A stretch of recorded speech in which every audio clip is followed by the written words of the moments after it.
You work hard, you're smart, but perhaps you're stuck in a cycle of debt that you just can't escape. Is it a lack of willpower? Simply bad with money? The problem is not your character.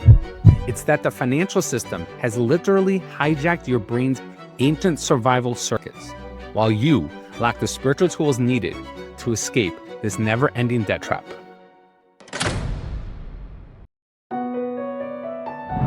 I've been there. I can relate. I coped by turning to my training as an astrophysicist that extended beyond just looking at the stars. It's about systems analysis, finding the hidden laws that govern complex environments.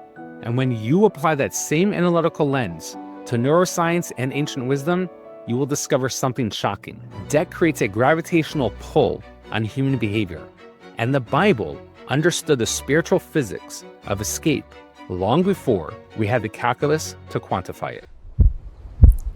Think about the last time you faced a real physical danger. Your heart raced, your palms sweated, your entire body prepared for action.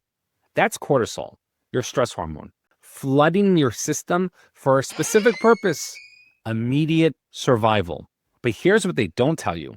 Modern debt creates the exact same chemical response, except instead of lasting seconds, it lasts for years. Neuroscientists call this allostatic load, the wear and tear of constant stress. It's like running your car engine at redline 24/7. Eventually, something breaks. Maimonides, the great Jewish philosopher and physician, understood this 800 years ago. He wrote that if emotional stress is maintained for a long period, one will definitely become sick. He taught that the body is the home for the soul and the soul guides the body. When one suffers, both suffer. And what breaks first under chronic stress? Your prefrontal cortex, literally the CEO of your brain, the part responsible for long-term planning, rational decision-making, and self-control, physically shrinks. Meanwhile, your amygdala, your fear center, actually grows larger. But here's where it gets truly diabolical.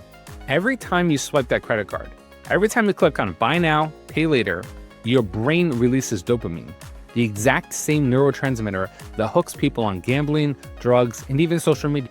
Think about it. You receive something tangible while feeling like you gave nothing in return. Your ancient brain interprets this as finding free food or resources, a massive survival win. Except it's not free. It's borrowed against your future self. But that's not even the worst part. Cortisol creates the pain.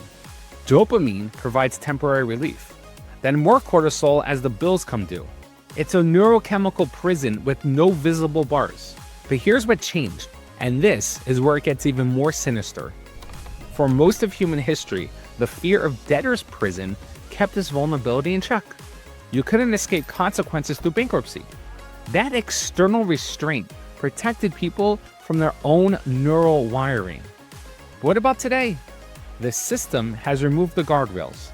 Easy bankruptcy creates what economists call moral hazard. And one can argue that it incentivizes reckless borrowing and malinvestment.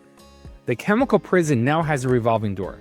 You can destroy your credit, wait a few years, and then start the cycle all over again. This isn't consumer protection, it's enabling addiction. But ancient wisdom saw through this trap. The Jewish sages described how foreign thoughts can cloud our divine purpose. The mystical masters went deeper, calling this Klipah, the spiritual husks that obscure the true reality. They understood what neuroscience is only now proving. When your brain chemistry is hijacked, your soul's mission becomes obscured. Think about that word, Klipah, a husk. Just like a shell hides the fruit inside, dopamine dysregulation creates layers of false desire that hide your true spiritual calling. But if the sages understood the problem so clearly, why didn't they just tell us the solution? If you're starting to see how deep this manipulation goes, take a moment and hit that subscribe button. Because understanding the prison is only the first step. We need to build the escape route together. To understand the cure, we need to dissect the disease at a deeper level. This is where my background in astrophysics becomes crucial. In orbital mechanics, there's a concept called escape velocity, the precise speed needed to break free from the gravitational pull of an object. Too slow and you fall back. Too fast and you waste energy. Your debt operates on the same principle. It creates a financial gravity well. And most people never achieve escape velocity because they're using the wrong fuel. Think about it. Just as a rocket needs enough power to break free from Earth's gravity, you need enough behavioral momentum to break free from the pull of debt. Too little change, and you fall back into old patterns. The Bible understood this principle 3,000 years ago when it gave us specific guidelines. Give between 10 and 20% to charity. Forgive debts every 7 years. Reset everything after 50 years. These weren't random numbers. They were divinely based thresholds that create generational change in both individuals and society. But are these ancient metrics even relevant today? To answer that, we first need to examine how society programs us to chase status. The newest leased car to impress strangers. The payment plan fueled designer clothes to make friends jealous. The debt-funded vacation to gain followers on social media. In Hebrew, this is called chitzonius, externality. It's a black hole that consumes resources without ever creating viable. But the Torah offers a different path, kavod, honor. And here's what's fascinating. Kavod literally means weight or substance. While status is about appearing wealthy, honor is about having actual substance, savings, skills, the willingness to help others. The Hasidic masters revealed something profound. The same Hebrew word that means heavy with honor also means liver, the organ where anger and appetite seethe, cooling our spiritual fire. So kavod presents a choice. Will debt make your heart heavy like Pharaoh's, spiritually insensitive? Or will you use that weight to illuminate your environment with transcendent purpose? The sages teach, it's not the place that enhances your honor. You enhance the honor of your place. Your circumstances do not define you. You define them. But if that's true, why do millionaires still feel poor? Why do people with full closets complain they have nothing to wear? The ancient sages asked a profound question. Who is rich? Their answer rewires everything. Who is rich? One who is satisfied with their portion. Think about that. Not one who has the most. Not one who impresses others. Rather, someone who has achieved contentment. From a neuroscience perspective, this is revolutionary.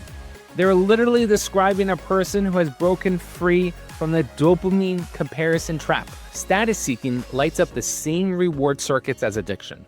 It's all about the next hit, but honor seeking activates what researchers call the helper's high, the profound satisfaction of contributing to something greater than yourself. This isn't just feel-good philosophy. Studies show that people who regularly engage in what Judaism calls tzedakah, righteous giving, have measurably different brain chemistry, lower cortisol, and more stable dopamine, with better impulse control. They have literally rewired their brains for abundance instead of scarcity. So how do you actually rewire a brain that's been programmed for addiction? Jewish mysticism provides a two-part strategy that perfectly mirrors what cutting-edge neuroscience is just discovering. The first part is called iskafia, self-restraint. Think of it as building your prefrontal cortex muscles. Every time you say no to an unnecessary purchase, you are literally growing gray matter in the executive function region of your brain. But here's the genius, and why most people fail. The second part is hapcha. Transformation doesn't fight the desire, it redirects it. The Talmud tells of a man planting a carob tree.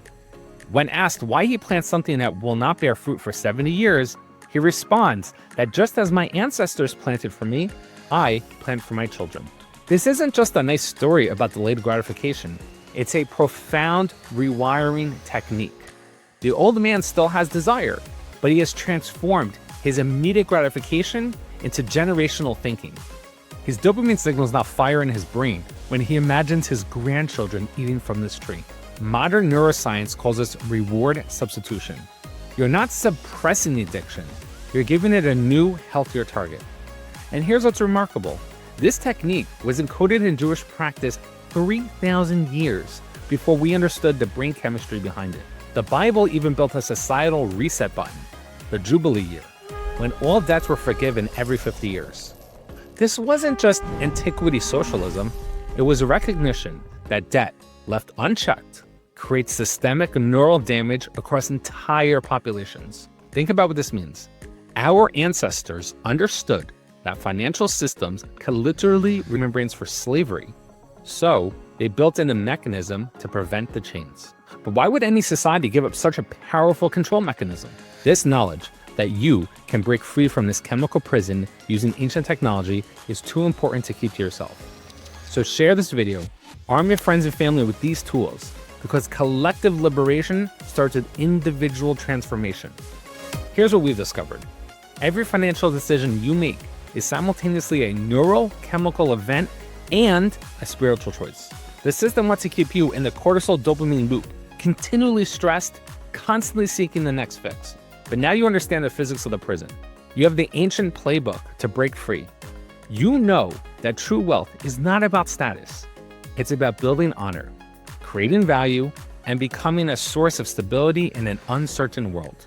The path forward requires two parts: iskafia to break the addiction cycle, and hapcha to transform desire into purpose. It's not easy, but it's the difference between being a slave to your neurowiring and becoming the architect of your life. However, knowing a cure is not enough if you don't know who poisoned the well. Now we understand a psychological prison and the spiritual keys to escape it. But who built this jail? And why does it keep getting rebuilt, civilization after civilization? Click here to see how we'll expose the 2,000-year-old blueprint that created modern banking and reveal the ancient prophecy that predicted its inevitable collapse. The pattern is hidden in plain sight if you know where to look.